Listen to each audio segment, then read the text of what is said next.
We have all heard it. The pension lecture from elders back home. They think being an NRI means you are on your own once your salary stops. But what if I told you that as an NRI, you can also get pension when you retire? Let me explain. Over the last few videos, we discussed a lot about NRI investing, mutual funds, gift city, finance mistakes to avoid, and so on. So let's take a slightly different route today and discuss two government schemes that we get a lot of questions about, especially from NRIs: National Pension System and the Atal Pension Yojana. These schemes are so popular nowadays and NRIs love to be a part of it. But the problem is, not many people know much about these schemes. This is what we are going to fix today. My name is Aswin and you're watching another episode of The Home Advantage. Today, let's take a closer look at what NPS and Atal Pension Yojana actually is. Can NRIs invest in these schemes? And finally, should an NRI consider these options? So without much delay, let's jump right in.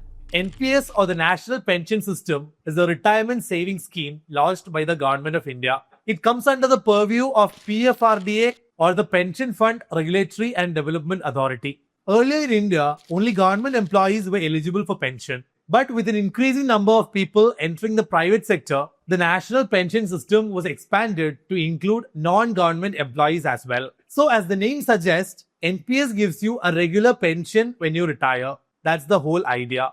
But how does it work? You can contribute to NPS either as a lump sum amount or systematically every month. This amount will be invested in four major asset classes: E, C, G, A.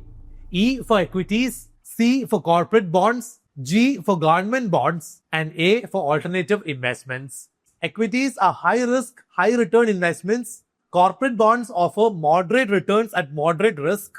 Government bonds are the safest option but with low returns. And alternative investments invest in AIFs, REITs, etc. Now, as investors, we have the option to choose where our funds should go.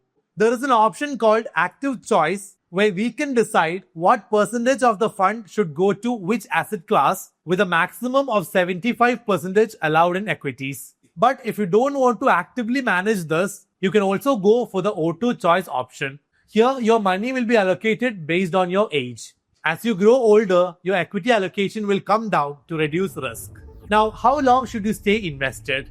That depends on a few factors. Let me take you through it. NPS has two types of accounts: the Tier 1 account and the Tier 2 account. Tier 1 is the primary account. Everyone who invests in NPS will have investments in the Tier 1 account. The minimum investment amount is 500 rupees and you have to invest 1000 rupees every year to keep the account active.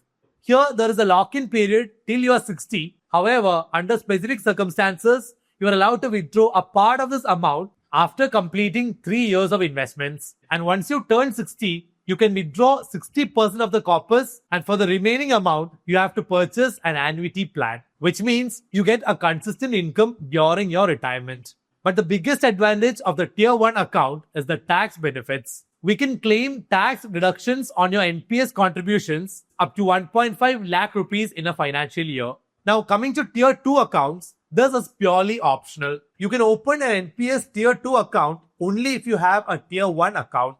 But how does a Tier 2 account differ from a Tier 1 account? Well, unlike a Tier 1 account, it doesn't require a minimum yearly contribution, and the biggest difference, there is no lock-in.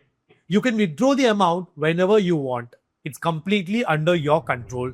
So we discussed NPS. Now let's take a closer look at APY, or the Atal Pension Yojana. This is a voluntary investment scheme by the Government of India, but primarily targeting the unorganized sector. Unlike NPS, this is a fixed income scheme assured by the Government of India, so there is zero risk involved. But there is a small catch. To join, your annual income should be within the tax exempt bracket. Alright, now coming to the most important question: can NRIs invest in both these schemes? And if yes, which one should you go for? Any Indian citizen between the ages of 18 and 70 can invest in NPS, be it a resident Indian or a non-resident Indian. But NRIs will need an NRE or NRO account to make the investment. If you had invested in NPS as a resident and later became an NRI, the NPS will remain active, but you have to update the NRE and NRO account details. If you move back to India also, this will remain active.